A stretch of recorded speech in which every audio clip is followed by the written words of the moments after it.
Esta poderá ser a semana mais importante para o preço do Bitcoin desde o lançamento dos ETFs lá no começo do ano de 2024. Talvez seja a segunda semana mais importante do ano de 2024, ficando atrás apenas do lançamento dos ETFs, que obviamente alteraram como o Bitcoin é negociado e alteraram principalmente como ele é visto no mercado institucional, como ele é visto pelas grandes empresas, grandes corporações e grandes fundos de investimento que começaram a fazer esse tipo de alocação.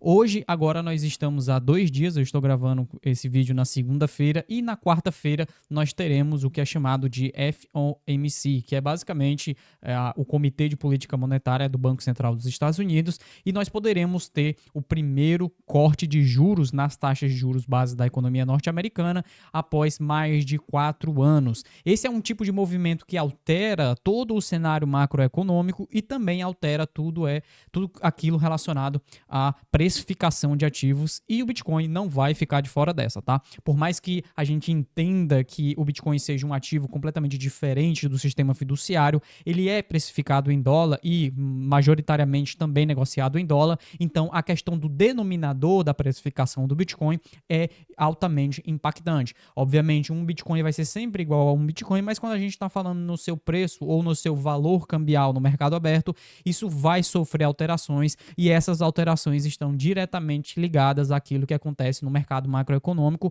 e também na economia global. Hoje nós temos um momento de virada de chave e é justamente sobre isso que a gente vai discutir no vídeo de hoje aqui do Block Trends, sobre como é que essa virada de chave na política monetária lá do governo norte-americano vai afetar a precificação dos ativos e principalmente como é que ela vai afetar o Bitcoin e os criptoativos, tá? Mas antes disso, aproveita para se inscrever aqui no canal do Block Trends e deixa o seu like caso você ache esse tipo de material sobre macro e sobre economia no geral interessante, tá? Além do mais, comentem aqui embaixo se vocês estão acompanhando todos os vídeos relacionados à macroeconomia e se vocês gostam desse tipo de material mais abrangente em relação ao cenário, olhando o Bitcoin de uma ótica mais macroeconômica, tá? Comentem aqui embaixo que depois eu vou estar respondendo todas as dúvidas de vocês e vou estar ajustando aqui os próximos vídeos de análise para ficar mais de acordo com aquilo que vocês curtem, tá bom?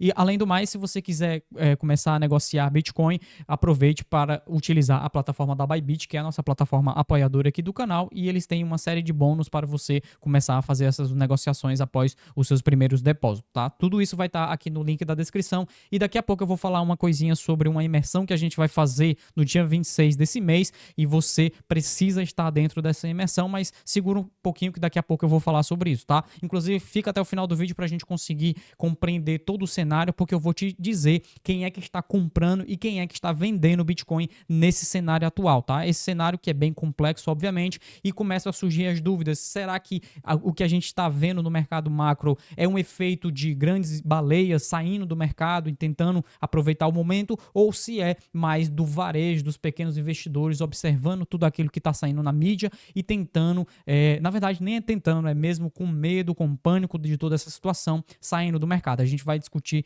mais sobre isso daqui a pouco, tá? Mas para eu entrar já nessa parte de política monetária, eu já queria fazer aqui uma parte econômica básica, aqui de economia básica, para quem não entende essa parte de taxa de juros, tá? Porque basicamente ela é uma das ferramentas principais para o Banco Central conseguir manter o nível de preços, tá? Como a gente é adotado na economia global, principalmente lá nos Estados Unidos, é adotado que o Banco Central ele acaba centralizando o seu poder de acordo com a sua política monetária. Então, basicamente, após o surgimento dos bancos centrais, nós começamos a ter um nível de taxa de juros base da economia. Antes disso, cada banco comercial, né, e cada banco que existia nos estados mantinham as suas taxas diferentes e, obviamente, o cidadão, qualquer pessoa, poderia arbitrar essas taxas, né? A partir do momento que a gente passou a ter um banco central, ele começou a centralizar justamente essas mudanças de política monetária e também no que diz respeito à sua emissão e criação de dinheiro. Então, o Banco Central é um dos meios de criação de dinheiro, não só o Banco Central, tá?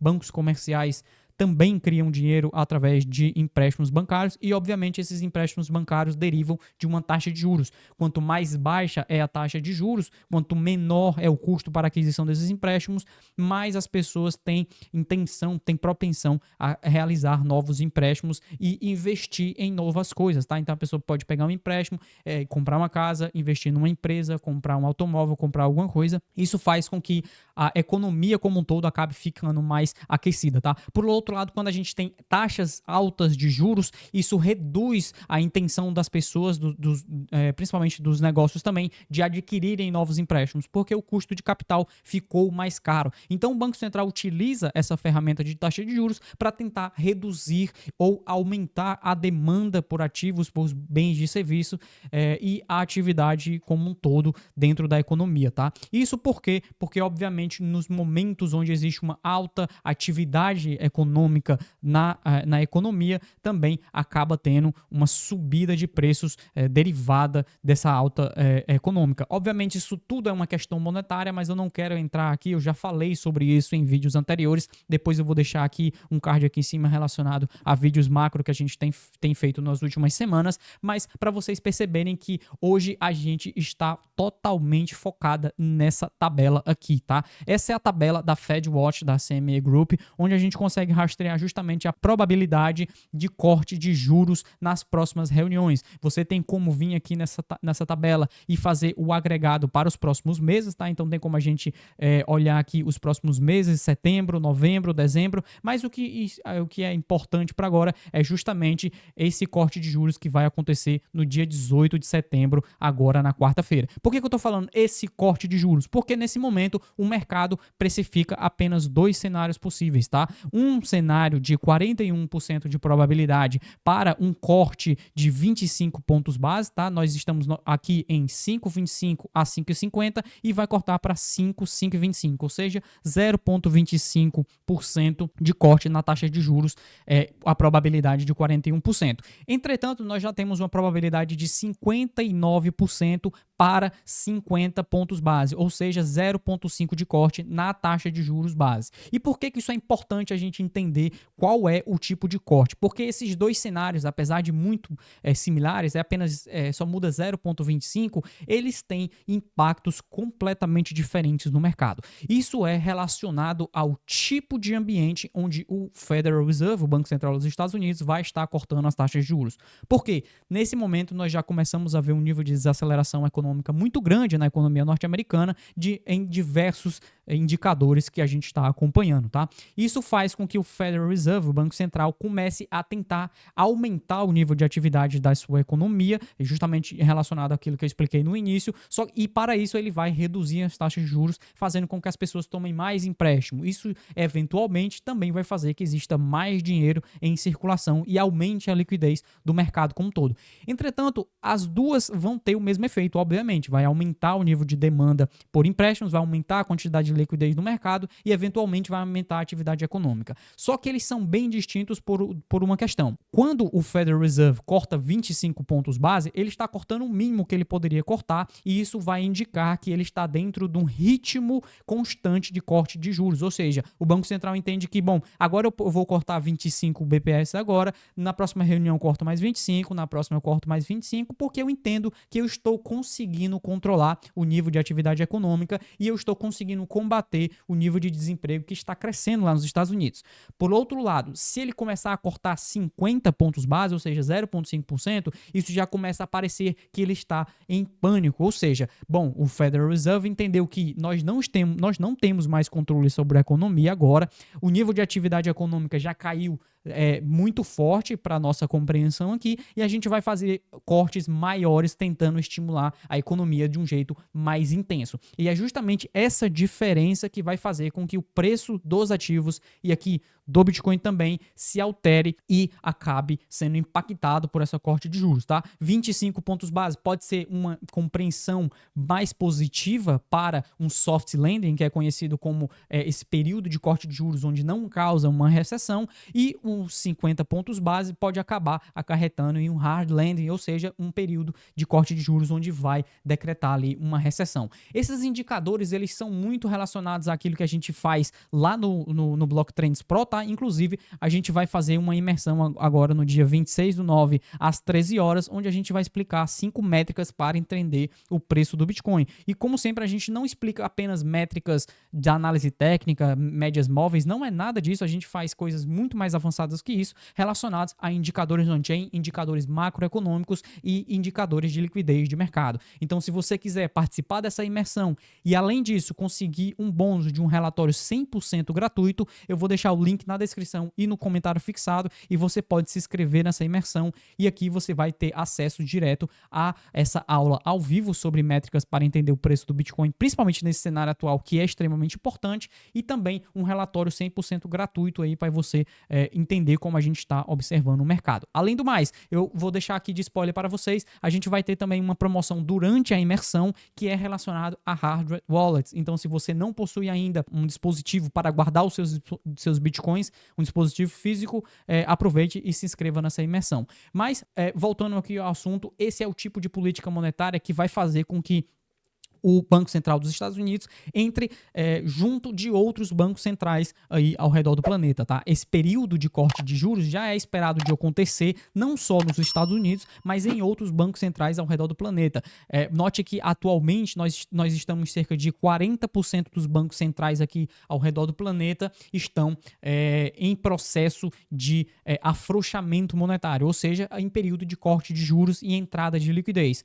É esperado que em dezembro de 2024 a gente atinja 80% dos bancos centrais ao redor do planeta estarão nesse processo de corte de juros. Inclusive, você pode até ver aqui nesse gráfico, nós temos aqui várias taxas de juros de bancos centrais. Nós temos aqui Banco Central da Austrália, China, da Suíça, da Inglaterra, da União Europeia e dos Estados Unidos. E é esperado que a partir do final de 2024, quando a gente entra em 2025, você pode ver que as taxas de juros da maioria desses ativos vai estar dentro de um processo de queda, tá? Isso daqui tem uma relação direta e é completamente ligada a esse tipo de informação que é trazida nesse gráfico aqui. Gráfico esse que, inclusive, saiu no último relatório de sexta-feira lá do Block Trends Pro. Nesse gráfico, nós temos a variação anual dos empregos full-time, ou seja, os empregos de pessoas que trabalham o dia inteiro num único emprego, tá? Ao invés de ser 2 empregos ou 3 empregos, a pessoa que possui um emprego fixo que gasta o seu dia inteiro é medido aqui pela essa variação anual. E por que essa variação anual é importante? Porque todos os períodos de queda, nós tivemos anos de queda na variação de empregos full-time, foram períodos relacionados com recessões, tá? Então você pode ver aqui que nessas barras cinzas nós temos as recessões declaradas lá nos Estados Unidos. E agora nós já estamos com uma queda na variação anual de 0,76% nos empregos full-time e provavelmente já estaremos entrando dentro de um período de recessão. E é justamente por isso que esses bancos centrais vão estar reduzindo as taxas de juros. Você pode perceber aqui, ó, que isso é o mesmo tipo de informação que traz no spread das taxas de juros de 10 e de 12 anos, tá? Então, esse é o tipo de mesma informação que contém aqui medida através dos títulos públicos. Note que todas as vezes que nós temos inversões nesse spread de títulos públicos, eu já falei sobre esse tipo de indicador aqui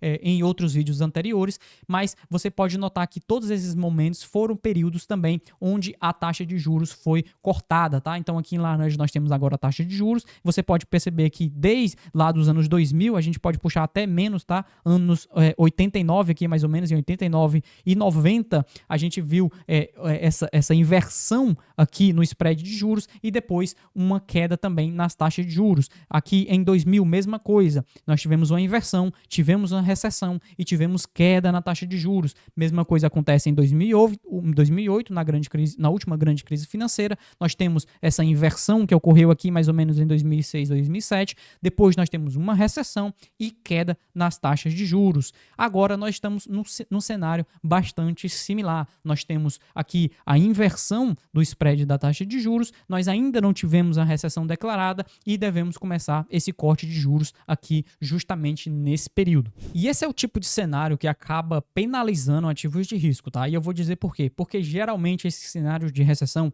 eles são derivados de menor capacidade de poder de compra e investimento em ativos. Por quê? Porque essas recessões, elas são derivadas de momentos onde existe uma alta quantidade de pessoas ficando sem emprego. Então, nós temos uma queda na atividade econômica, as empresas têm menos capacidade de realizar lucros e com menos lucros as pessoas acabam ficando cada vez mais desempregadas. Esse desemprego faz com que as pessoas mantenham seu capital ou em dinheiro vivo ou tenham menos capacidade para investir em ativos. E é justamente por isso que durante esses períodos de recessão nós temos queda nos preços dos ativos. A última recessão que nós tivemos foi em 2020, mas ali foi algo relacionado a um evento em específico e não algo estrutural da economia como a gente está vendo agora, tá? Então sim, o Bitcoin pode acabar sofrendo nesse cenário, principalmente pelo fato de que nós temos menos quantidade de pessoas com capital à disposição para investir, tá? Inclusive a gente pode ver nesse gráfico aqui, ó, o percentual de poupança em relação ao salário médio lá nos Estados Unidos, tá? Nós já estamos num cenário negativo em 2024 e a última vez que nós tivemos algo negativo assim foi em 2020 também e antes disso apenas em 2008. Ambos os cenários, momentos de recessão econômica também. Isso significa que as pessoas não têm tanto dinheiro para investir assim e por isso a gente está vendo tanta dificuldade no preço do Bitcoin para subir, tá? Mas agora é que entra a questão. Quem é que está comprando? Quem é que está vendendo? Por que que a gente está vendo esse tipo de cenário? E para responder, eu tenho aqui um gráfico exclusivo que eu costumo trazer apenas para assinantes lá do Blocktrends Pro, que é o volume acumulado líquido à vista nas exchanges. Então aqui nós temos 3 exchanges diferentes. Nós temos a Coinbase, a Binance e a Bitfinex. E como vocês podem perceber, nós temos a Binance com um volume líquido negativo aqui no último mês de cerca de 1,2 bilhão de dólares em predominância de vendas. Significa que tiveram 1,2 bilhão a mais de dólares em venda do que de compra.